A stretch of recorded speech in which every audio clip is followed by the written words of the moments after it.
If you are brand new to reading the Bible and have no clue where to start, I'm so happy for you. Well, not the clueless part. I want to help you with that.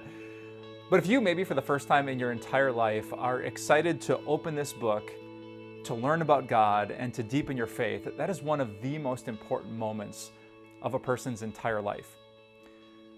Makes me think, just a couple Sundays ago at our church, this young guy came almost jogging up to me, almost dragging his girlfriend in hand. This young guy had just become a Christian, just gotten baptized, and he asked me, "My girlfriend wants to start reading the Bible. Do you have one?" And I pulled off one of the free copies that we had in the church lobby and excitedly handed over to her. And then he asked me this question, and she kind of leaned in for my answer. He said, "Pastor, where should she start?" It's actually a really good question. In my experience as a pastor, starting at the right spot in the Bible is essential to actually reading the Bible. And that might sound like kind of an odd thing to say. I mean, where do you start? I don't know. On the first page? It's like asking someone, "Hey, what part of the movie should I start in?" I don't know, the beginning? So the Bible is really unique in that way that, we live so many years after it's been written that it takes a little bit of thought and wisdom to know the best spot to begin.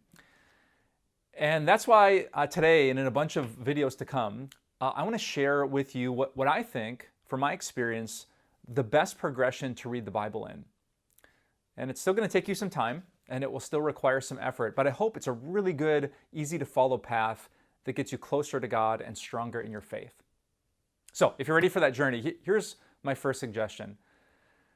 My first suggestion is not to find the right somewhere, but to find the right someone.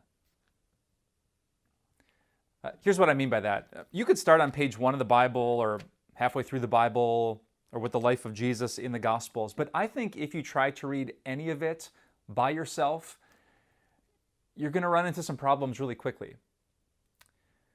The Bible is a beautiful book with a simple message of God's love, but it's also a profound book that has wisdom that you can't get to the bottom of. And if you try to go verse by verse or chapter by chapter as a brand new Bible reader without help, I think you're going to struggle quickly and frequently. So here's my first suggestion. Don't find the perfect somewhere, find the perfect someone. Like right now, can you think of someone that kind of, you have this sense that they get the Bible? Maybe it's a friend who first invited you to their church. Maybe it's one of your relatives that goes every Sunday or who has read the Bible themselves cover to cover. Can you think of someone that you know, that you like talking to, that you kind of trust, that knows a little bit more about this book than you do? I think if you reach out to them and ask them to guide you, they would be so humbled, and if they're anything like me, so excited to teach you what they have been taught about the life, death, and forgiveness of Jesus. Actually, that's not just my suggestion, though. That's the story that we find in one part of the Bible. It's one of my favorites in the book of Acts, chapter 8. It's the story about this African guy who's sitting in his chariot. All right, they didn't have SUVs back in the day. He's riding his chariot back to Africa, and God actually tells a Christian named Philip to run up to the chariot and start a conversation about the Bible. Here's what happens. Then Philip ran up to the chariot and heard the man reading Isaiah the prophet. Isaiah is one of the books in the Bible. "Do you understand what you're reading?" Philip asked. "How can I?" the man said. "Unless someone explains it to me." So he invited Philip to come up and sit with him.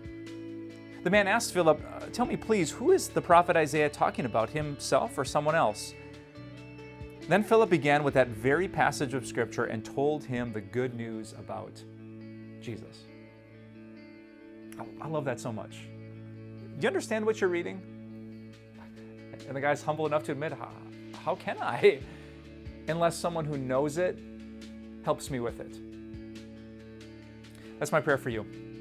In the following videos, I'm going to give you a really simple path to follow of what pages, what parts of this book.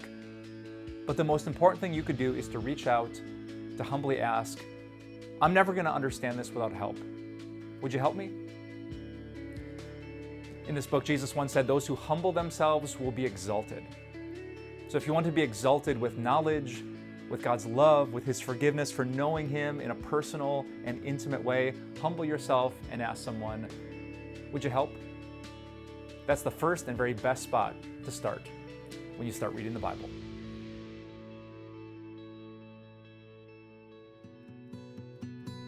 Hey, it's Amber L.B. Swenson. You might remember when my podcast Little Things was right here on Grace Talks, or maybe you've never heard of me.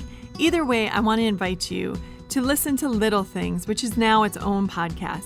We take a look at little things and little ways that we can change our thinking to know and love God more. So please check out Little Things wherever you listen to your podcasts.